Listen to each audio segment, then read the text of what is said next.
Bem-vindo aos relatos assustadores. Primeiro relato: a casa no interior. A história que vou contar é baseada nos relatos de meus pais. Eu era muito jovem e não tenho lembranças desses dias. Acredito que seja verdade, pois meus pais ainda lembram e me contam essa história com muitos detalhes.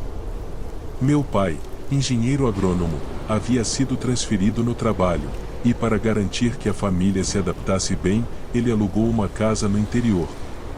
Por ser bem afastada do centro da cidade, era uma casinha simples, mas aconchegante, com um grande jardim e muito espaço para explorar. Animado com a mudança, meu pai decidiu construir um pequeno lugar para brincar no quintal. Uma casinha de madeira rústica, construída por ele mesmo, que se tornou o lar de minhas bonecas e brinquedos de pelúcia. Era um próprio refúgio de diversão, e um alívio para minha mãe. Afinal, toda a bagunça ficava do lado de fora da casa. No entanto, o que começou como um momento feliz logo se transformou em algo mais estranho. Minha mãe, enquanto me observava brincar da janela da cozinha, começou a notar mudanças sutis. No início, ela pensou que eu estava apenas conversando com as bonecas ou amigos imaginários, algo comum na infância. Com o tempo, no entanto, as coisas começaram a ficar mais estranhas. Minha mãe percebeu que eu parecia envolvida em conversas mais intensas e prolongadas com figuras que ela não conseguia ver. Eu ficava por minutos parada olhando para o vazio. Às vezes, ela até tinha a impressão de ouvir risadas e vozes vindas do quintal, como se houvesse uma presença invisível compartilhando o espaço. Mas quando ela olhava, eu estava lá sentada no gramado com as bonecas ou simplesmente olhando para cima, para o céu vazio. Com o tempo, minhas conversas ficavam ainda mais intrigantes.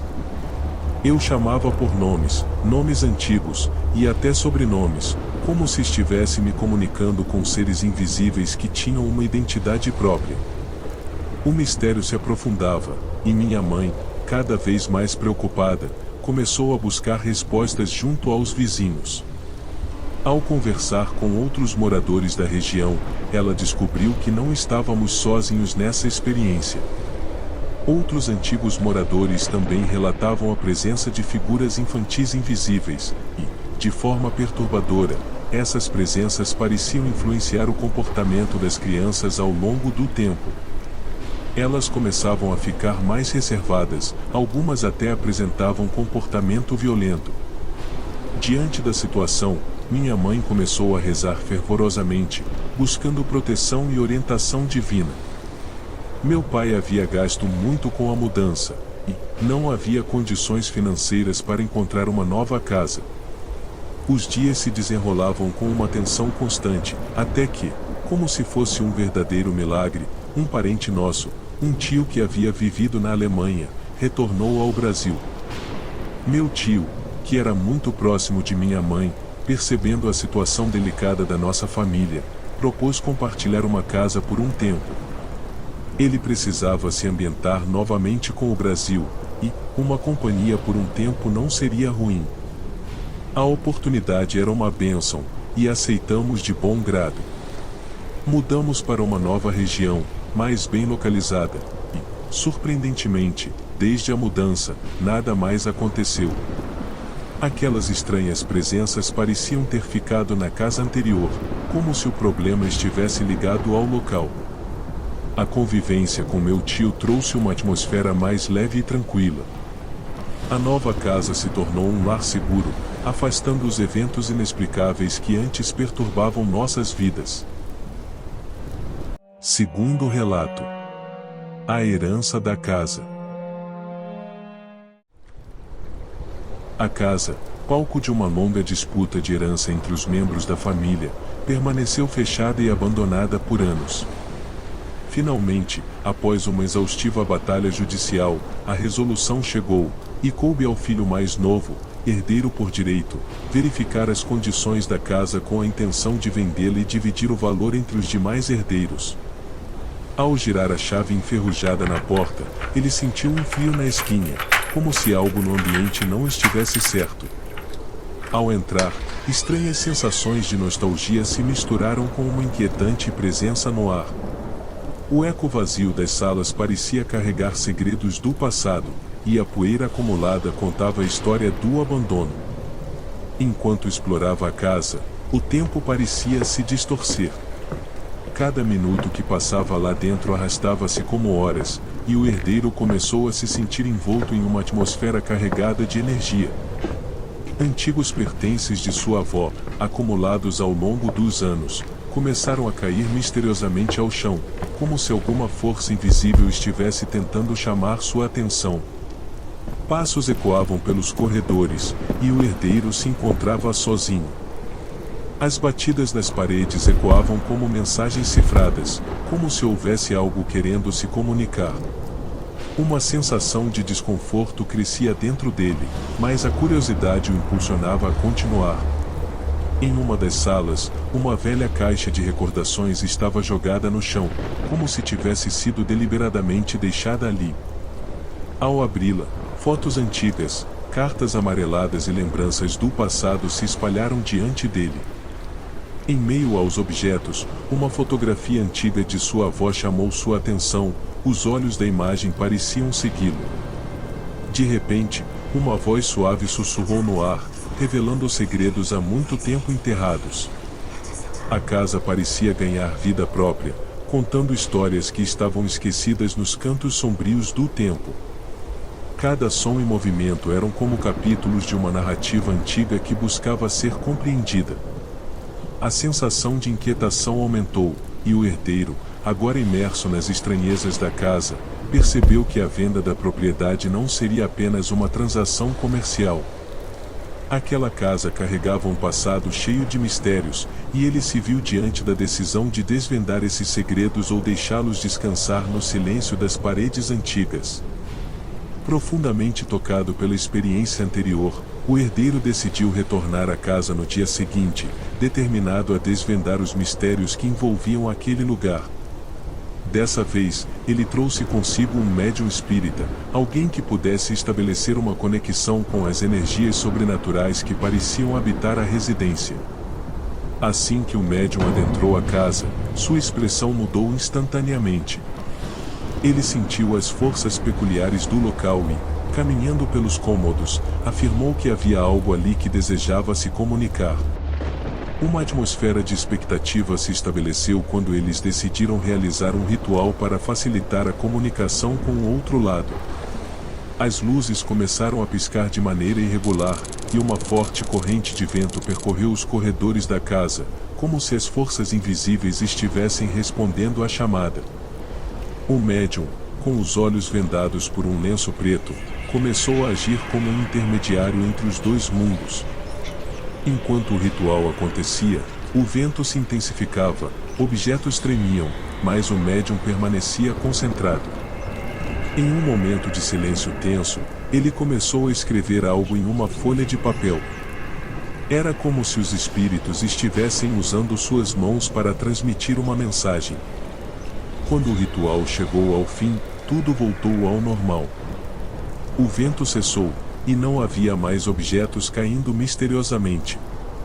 O herdeiro, agora ansioso para entender o que havia sido revelado, pegou a carta escrita pelo médium. Ao ler as palavras, ele descobriu que era uma carta de despedida de sua avó. A mensagem detalhava como toda a disputa pela herança e as brigas entre os herdeiros estavam afetando a alma dela. Ela expressou seu desejo ardente de que a família parasse de brigar por coisas materiais e se unisse novamente. A avó buscava paz para seguir seu caminho espiritual, e a carta era um apelo emocional para que a família se reconciliasse em nome do amor e da harmonia. Com lágrimas nos olhos, o herdeiro percebeu que, por trás das manifestações sobrenaturais, havia uma mensagem profunda de amor e perdão. Ele decidiu compartilhar a carta com os outros herdeiros, na esperança de que pudessem finalmente deixar para trás as disputas do passado e honrar o desejo da avó, restaurando a união da família e trazendo paz para o espírito dela. Terceiro relato. A aposta. Era uma noite escura, daquelas que dá até arrepio na espinha, sabe? Eu e mais 2 amigos estávamos entediados, procurando algo emocionante para fazer. Foi aí que um deles sugeriu a ideia maluca de se a gente passar a noite naquela casa mal assombrada lá no final da rua. Meu amigo e eu trocamos olhares nervosos, enquanto o outro amigo, sempre o mais corajoso do grupo, estava empolgado. A casa tinha a fama de ser assombrada, com histórias que até faziam o cabelo da nuca arrepiar. Meu amigo, com aquele sorriso de desafio, propôs uma aposta em quem aguentasse ficar mais tempo lá dentro ganhava o respeito eterno dos outros 2. Lá fomos nós, com lanternas tremendo nas mãos e corações acelerados. A porta da casa rangeu quando empurramos, como se estivesse dando as boas-vindas de uma maneira nada amigável. O cheiro de mofo invadiu nossas narinas enquanto explorávamos sala por sala. Quadros tortos nas paredes, móveis cobertos por panos empoeirados, uma atmosfera que gelava até a alma. Meu amigo sugeriu que começássemos pelo porão, onde diziam que os barulhos mais estranhos aconteciam. Meu amigo topou, é claro, e lá fomos nós descendo as escadas meio enferrujadas. O lugar era escuro como breu, e nossas lanternas eram a única coisa iluminando aquele breu. No meio da aposta, começamos a ouvir uns sons esquisitos, passos que não eram nossos, sussurros no vento. Eu olhei para meu amigo, que estava segurando o riso, tentando nos provocar. Uma sombra se movia no canto da sala, e eu senti meu coração pular uma batida. A aposta não era mais engraçada. Meu amigo tentou manter a pose, mas a tensão estava no ar. Decidimos sair da casa antes que as coisas ficassem ainda mais estranhas. Corremos escada acima, tropeçando um no outro, como se o medo estivesse nos perseguindo. Depois de correr escada acima, pensamos que tínhamos escapado daquela sombra estranha. Mas a porta estava trancada, como se a madeira podre tivesse ganhado vida própria e decidido nos prender lá dentro. Parecia que estávamos presos em um daqueles filmes de terror que a gente assiste na TV. Um grito, alto e arrepiante, ecoou pela casa, fazendo meu coração bater ainda mais rápido. Virei para olhar meu amigo e, de repente, ele estava caindo escada abaixo, como se alguém invisível o tivesse empurrado. O grito dele se misturou com o som dos degraus rangendo, e estávamos lá, paralisados, sem saber o que fazer. Foi então que a sombra que nos perseguia se materializou, assumindo a forma de um homem. Um homem que reconhecemos imediatamente do quadro que vimos na sala principal da casa. Ele sorria de maneira sinistra, como se estivesse se divertindo com nosso desespero. O homem se aproximou lentamente, as risadas ecoando ao seu redor.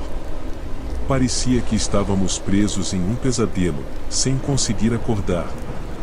Desesperados, corremos em direção a outro cômodo, com a esperança de encontrar uma saída.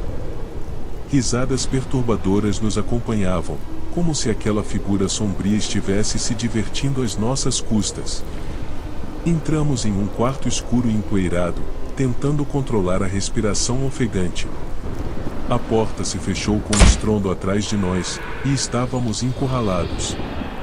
As risadas continuavam penetrando nossos ouvidos como agulhas afiadas. Após a porta se fechar, a escuridão do quarto tornou-se sufocante. Meus passos vacilantes foram interrompidos quando a madeira do piso cedeu, prendendo meu pé em um buraco. O medo se intensificou, mas meus amigos, em um misto de preocupação e urgência, se aproximaram para me ajudar a me libertar daquela armadilha inesperada. Enquanto lutávamos para soltar meu pé, a criatura lá fora gritou mais uma vez, como se quisesse nos afastar daquele quarto. A tensão estava no ar quando finalmente consegui retirar meu pé do buraco. Foi então que notei uma estranha caixa de metal no chão, como se estivesse escondida sob o piso. Intrigado, a peguei e a coloquei num canto mais seguro. Enquanto meu amigo batia na porta tentando abri-la em vão, decidi abrir a caixa. O conteúdo era perturbador, com fotos estranhas e sombrias. Uma delas mostrava o homem do quadro pendurado no teto por uma corda, outra apenas a corda pendurada no teto, e uma terceira, uma foto de uma cadeira. A criatura lá fora gritou novamente, como se quisesse nos afastar daquele achado. Com a caixa em mãos, corri para um canto do quarto, enquanto meu amigo continuava a lutar com a porta. A tensão aumentava, e eu me perguntava sobre a conexão entre as fotos e o espírito atormentado que nos cercava. A porta finalmente cedeu sob os esforços de meu amigo, que rolou para a sala. Corremos para lá, e ao entrarmos, uma densa névoa nos envolveu. O ambiente estava diferente, como se fôssemos transportados para o passado. Diante de nossos olhos, o homem do quadro subia em uma cadeira, enrolava a corda em seu pescoço e, em um movimento perturbador, empurrava a cadeira para longe. Parecia que aquela alma atormentada queria nos mostrar sua história. A névoa se dissipou, e as fotos dentro da caixa começaram a queimar sozinhas. Um calor estranho preenchia a sala enquanto as imagens se consumiam em chamas. A porta, misteriosamente, se abriu novamente, como se permitisse nossa saída após presenciarmos aquele relance do passado sombrio. Saímos da casa, com as imagens ainda frescas em nossas mentes. Aquela noite tinha se transformado em algo muito mais profundo do que imaginávamos. A casa mal assombrada revelou não apenas sustos superficiais, mas uma história de sofrimento que parecia querer ser contada e, de alguma forma, libertada. Obrigado por assistir. Contamos com seu apoio. Se inscreva no canal, curta o vídeo e compartilhe com seus amigos. Até o próximo vídeo.